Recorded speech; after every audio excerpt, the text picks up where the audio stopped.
നീല കളറിലുള്ള കുർത്തിയിൽ അവൾ വളരെ സുന്ദരിയായിരുന്നു. കാറ്റിൽ അവളുടെ മുടി പാറി പറക്കുന്നത് അഭി നോക്കി നിന്നു. നല്ല ഭംഗിയുള്ള കണ്ണുകളാണ് അവളുടേത്. പാട്ടുപാടുന്ന അവന്തികയെ അഭി കണ്ണുമ ചിമ്മാതെ നോക്കി നിന്നു. അപ്പോഴേക്കും വൈശാഖ് ഓടി വന്ന് അവന്തികയുടെ ക്ലാസ്സിൽ കയറി. ഡാ, എന്താ ഇവിടെ? എന്റെ കൊച്ചിനെ ഒന്നും ചെയ്തില്ലല്ലോ. അതിന് ആ കൊച്ചിനെ ഞങ്ങൾക്കറിയില്ലല്ലോ, മനു പറഞ്ഞു. ആ സെക്കൻഡ് ബെഞ്ചിൽ രണ്ടാമതിരിക്കുന്ന കുട്ടിയാ.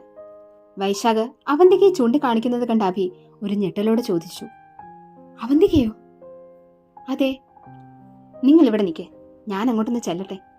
വൈശാഖ് അവന്തികയുടെ അടുത്തേക്ക് പോകാൻ ഒരുങ്ങിയപ്പോൾ അഭി അവനെ തടഞ്ഞു നിർത്തി. വാ മതി, നമുക്ക് പോകാം. ഇന്റർവെൽ തീരാറായി. നിങ്ങൾ പോക്കോ, ഞാൻ ഇപ്പൊ വരാം. എത്ര ശ്രമിച്ചിട്ടും വൈശാഖ് വരാത്തത് കണ്ട അഭി അവനെ ബലമായി ക്ലാസ്സിൽ നിന്നും കൂട്ടിക്കൊണ്ടു പോകുന്നു. ക്ലാസ്സിൽ ഇരുന്നപ്പോഴും അഭിയുടെ മനസ്സിൽ അവന്തികയായിരുന്നു. അവളുടെ ഓർമ്മയാണല്ലോ എന്റെ മനസ്സിൽ. അതിനു മാത്രം എന്താ അവളിൽ എനിക്ക് തോന്നിയത് എന്നിങ്ങനെയെല്ലാം അഭി ചിന്തിച്ചു കൂട്ടുന്നു.